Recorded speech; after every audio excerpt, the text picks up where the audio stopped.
Bonjour et bienvenue dans votre 15e leçon de français qui portera aujourd'hui sur les pronoms personnels. Alors, rappelez-vous, dans la leçon numéro 12, je crois, nous avons vu la conjugaison au présent du verbe être. Je suis, tu es, il ou elle est, nous sommes, vous êtes, ils ou elles sont. Et vous voyez, pour chaque occurrence de ce verbe, vous avez le verbe conjugué, par exemple suis, et juste avant, vous avez ce qu'on appelle un pronom personnel. Je. Je, c'est un pronom personnel. Tu, c'est un pronom personnel. Il, elle, nous, vous, il, elle au pluriel, ce sont tous des pronoms personnels. Et en fait, la règle est très simple, c'est que à chaque fois que vous allez conjuguer un verbe, vous utilisez ces pronoms personnels juste avant le verbe. Voilà.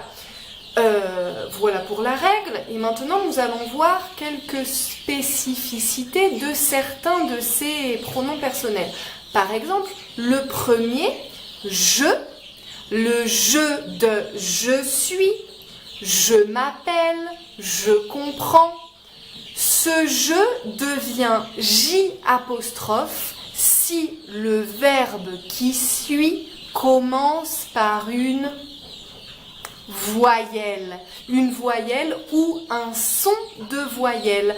Par exemple, on va dire j'habite, puisque la première chose qu'on entend dans habite, c'est un son de A.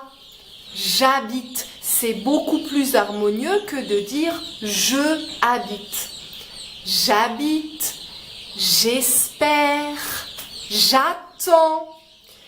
J'imagine, j'hallucine, j'apprends, j'oublie. Vous voyez, tous ces verbes commencent par une voyelle. Donc on les lit directement avec le J apostrophe. J'oublie. Voilà.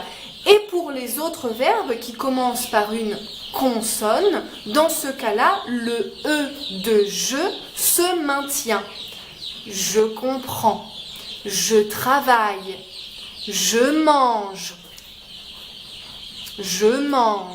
Voilà.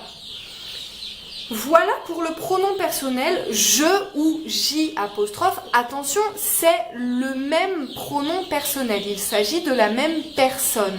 Je ou J apostrophe.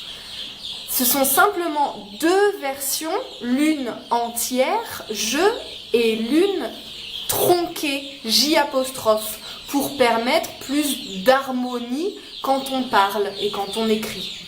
Mais sinon, c'est la même personne. Voilà. Tous les autres pronoms personnels sont et restent comme je les ai présentés au début de la vidéo.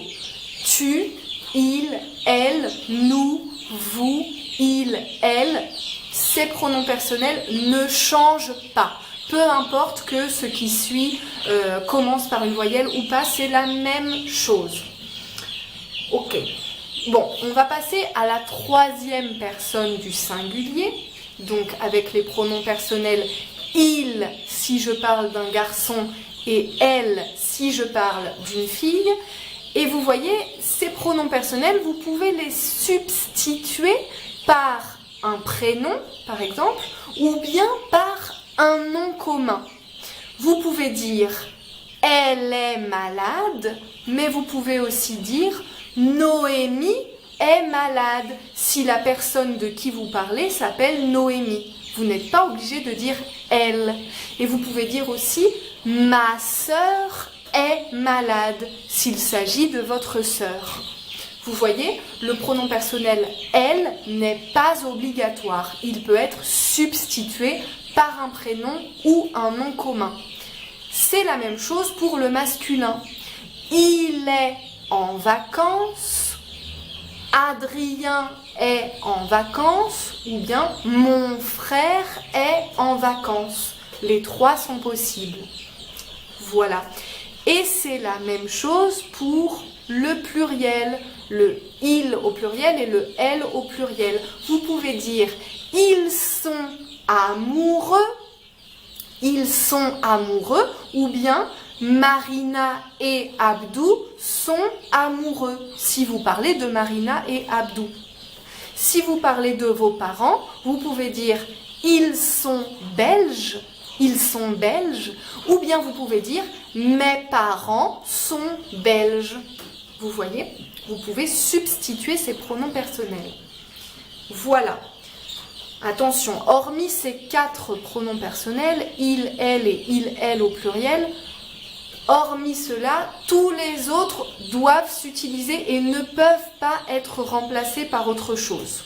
Je, tu, nous, vous ne peuvent pas être remplacés par un prénom ou quoi que ce soit. Il faut les utiliser avant votre verbe. Voilà. Une dernière chose à vous préciser en ce qui concerne les pronoms personnels pluriels. Donc pour nous, pour vous, pour il au pluriel et pour elle au pluriel, si le verbe qui suit commence par une voyelle, vous devez appliquer la liaison. Par exemple, rappelez-vous que dans le verbe être, pour vous, on dit vous êtes, parce que être commence par un son de voyelle. Donc on dit vous apprenez, vous expliquez, ils expliquent, elles oublient, nous apprenons, tout ça, ça commence par des voyelles, mais si ça ne commence pas par une voyelle, alors on ne prononce pas le S final. Nous comprenons.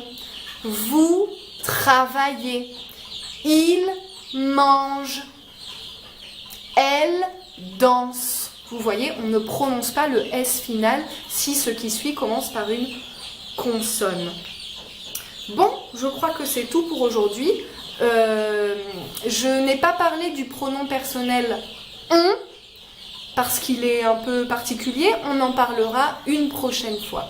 Je vous remercie d'avoir regardé cette vidéo et je vous dis à bientôt.